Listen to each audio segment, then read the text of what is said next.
Assalamualaikum warahmatullahi wabarakatuh. Waalaikumsalam warahmatullahi wabarakatuh. Selamat datang di One Way Podcast. Pada episode spesial kali ini kita akan memperingati Maulidun Besar Nabi Muhammad SAW bersama saya Zaifa Iqlin Najwa dan Bapak Muhammad Ismail. Monggo Pak, perkenalkan. Terima kasih. Nama saya Muhammad Ismail. Saya di sini sebagai pengajar pendidikan Pancasila sekaligus tugas tambahan sebagai pembina OSIS. Itu saja Mbak Zizi. Baik, Bapak bisa diceritakan sedikit saja tentang apa sih yang dimaksud dengan Maulid Nabi itu? Oke, terima kasih pemirsa atau sahabat One B yang dirahmati oleh Allah. Jadi peringatan Maulid Nabi itu adalah bukan sekedar monumental, tetapi sebuah ruang refleksi bagaimana Allah Subhanahu wa taala menegaskan dalam Al-Qur'annya, "Wa ma arsalnaka illa rahmatan lil alamin." Dan tidaklah kami mengutus engkau wahai Nabi Muhammad melainkan sebagai rahmat bagi seluruh alam.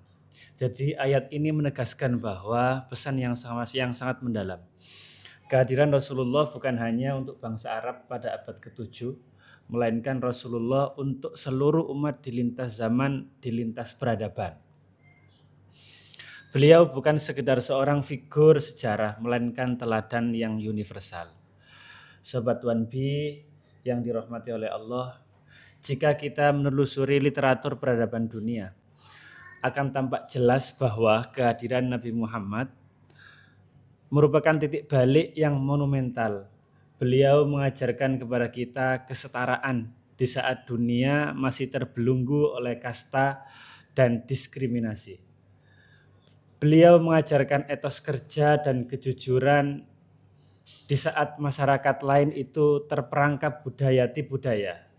Beliau mendidik umat agar membangun peradaban berbasis ilmu, bukan sekedar kekuatan pedang ataupun kekuatan persenjataan. Inilah yang membedakan Nabi Muhammad dengan para pemimpin dunia yang lainnya. Beliau satu-satunya pemimpin yang paling berhasil di dunia dan tidak terkalahkan. Beliau tidak hanya membangun umat dari sisi spiritual, tapi juga mengarahkan peradaban menuju civil society yang beradab, egaliter, dan penuh kasih. Sobat One B yang dirahmati oleh Allah, pertanyaannya kemudian begini, apa makna Maulid Nabi Muhammad bagi kita hari ini?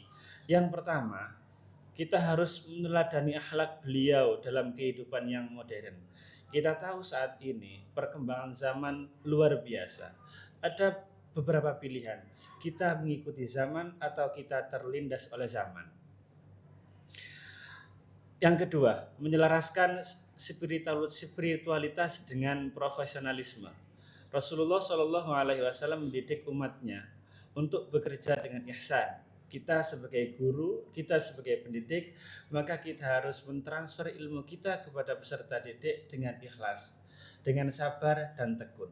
Kita sebagai guru, sebagai contoh untuk murid-murid kita.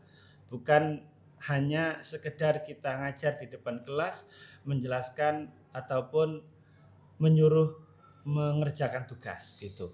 Jadi dalam kondisi ini Rasulullah SAW menegaskan bahwa sebaik-baik manusia adalah yang paling bermanfaat bagi orang lain. Maka kualitas keberagaman harus tercermin dalam kontribusi yang nyata baik di dunia pendidikan, penelitian, ekonomi maupun pelayanan sosial. Banyak contoh di masyarakat hari ini. Saya tidak usah menyebutkan satu-satu. Bagaimana Rasulullah menegaskan bahwa kita harus tahu posisi dan tahu kedudukan kita. Kita sebagai guru ya harus maksimal menjadi guru. Mbak Zizi sebagai siswa ya harus maksimal menjadi siswa. Apa yang dilarang, apa yang diperintahkan oleh guru atau aturan sekolah ya harus dijalankan. Terus yang ketiga, menumbuhkan optimisme peradaban. Jadi Kanjeng Nabi atau Nabi Muhammad itu mengajarkan kita harus optimis, harus selalu berpikir positif. Rasulullah SAW lahir dalam kondisi masyarakat yang jahiliyah. Namun dengan risalah beliau mampu mengubah wajah dunia ini menjadi inspirasi. Bahwa betapapun gelapnya situasi, selalu ada peluang kebangkitan jika kita kembali pada nilai-nilai ilahi dan teladan Nabi. Sahabat 1B yang dirahmati oleh Allah, mari kita jadikan peringatan Maulid Nabi Muhammad SAW sebagai momentum membaharui komitmen menjadi insan yang tidak hanya soleh secara ritual, tapi juga produktif secara sosial. Tidak hanya pintar secara intelektual, tapi juga luhur dalam akhlak. Dan begitu kita turut melanjutkan misi kerasulan beliau. Mungkin itu yang bisa saya sampaikan, Mbak Zizi. Wah, terima kasih ya Bapak atas Sama-sama. penjelasannya yang sangat menarik. Dan ada beberapa hal yang ingin saya tanyakan kepada Bapak. Silakan Mbak Zizi. Langsung saja, yang pertama, apa makna Maulid Nabi bagi kita sebagai umat Islam? Oke, terima kasih, pertanyaan yang bagus. Jadi apa makna peringatan Maulid Nabi untuk kita? Jadi peringatan Maulid Nabi Muhammad SAW adalah sangat mendalam bagi kita sebagai umat Islam. Maulid Nabi itu bukan hanya sekedar peringatan kelahiran seorang tokoh besar, melainkan perayaan hadirnya cahaya risalah yang mengubah wajah peradaban manusia. Rasulullah SAW adalah rahmat bagi seluruh alam. Maka memperingati Maulid Nabi berarti memperbarui kecintaan kita kepada beliau, meneladani akhlaknya dan menghidupkan kembali semangat dakwah yang beliau bawa. Itu mungkin yang bisa saya jawab, Mbak Zizi. Ya, itu sangat inspiratif ya Pak. Terima Dan kasih. bagaimana kita dapat mengambil hikmah dari perjalanan hidup Nabi Muhammad SAW. Oke, terima kasih Mbak Zizi. Jadi hikmah yang bisa kita ambil dari perjalanan hidup beliau adalah kalau kita membaca sirah beliau atau sejarah beliau, kita akan menemukan banyak hikmah. Di antaranya Nabi lahir dalam keadaan yatim, tumbuh dalam kesederhanaan. Bukan kesederhanaan di luar saja, beliau juga sederhana dalam keseharian beliau. Orang-orang kan sekarang banyak yang diangkat adalah kesederhanaan yang di luarnya saja, tapi di dalamnya tidak mencerminkan kesederhanaan. Jadi beliau mampu menjadi pemimpin dunia.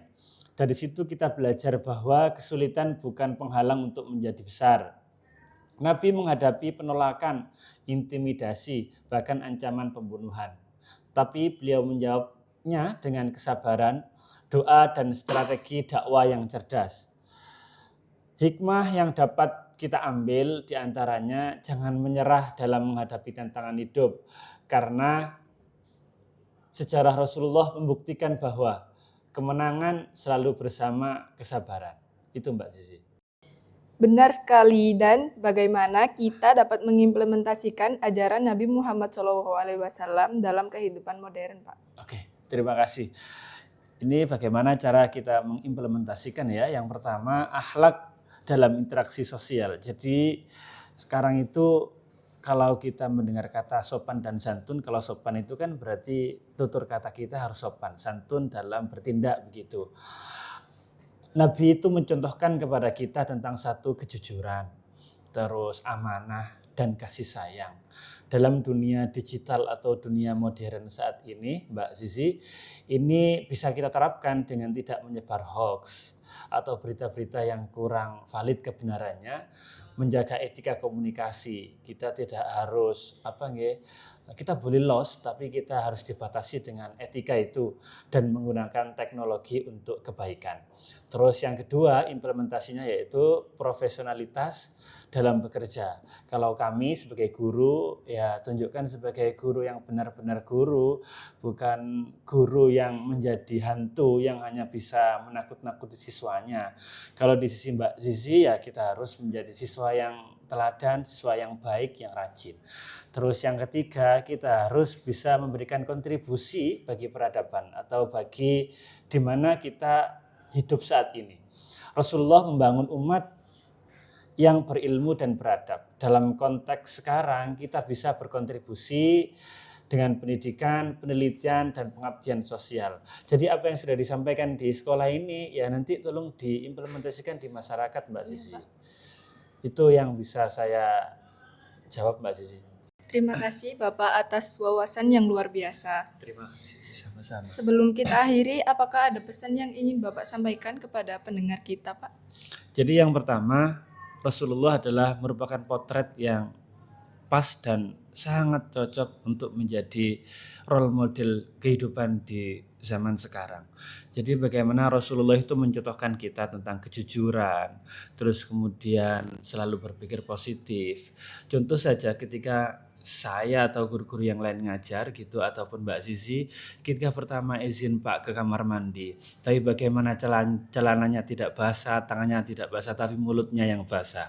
Nah itu kejujuran di dunia pendidikan itu hampir hilang begitu untuk anak-anak hari ini gitu. Maka untuk Mbak Sisi dan teman-teman Sobat 1B, kita harus tetap meneladani sifat-sifat beliau gitu sampai kapanpun, karena yang kita kejar adalah syafaatnya beliau nanti ketika di hari kiamat. Jadi mari kita jadikan Maulid Nabi Muhammad SAW ini sebagai momentum perubahan.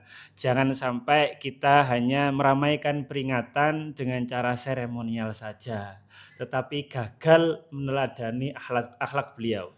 Nabi pernah bersabda, sebaik-baik manusia adalah orang yang paling bermanfaat bagi orang lain. Mari kita buktikan kecintaan kita kepada Nabi Muhammad menjadi pribadi yang memberi manfaat.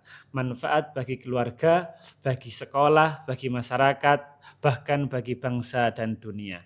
Semoga Allah menjadikan kita hamba yang benar-benar mengikuti jejak Rasulullah. Bukan hanya dalam ucapan, tetapi dalam tindakan yang nyata. Sekian Mbak Sisi. Terima kasih Bapak Ismail selaku narasumber. Sama-sama. Semoga kita dapat mengambil manfaat dari perayaan Maulid Nabi dan meningkatkan kualitas hidup kita. Amin. Sampai jumpa di episode berikutnya. Sampai jumpa.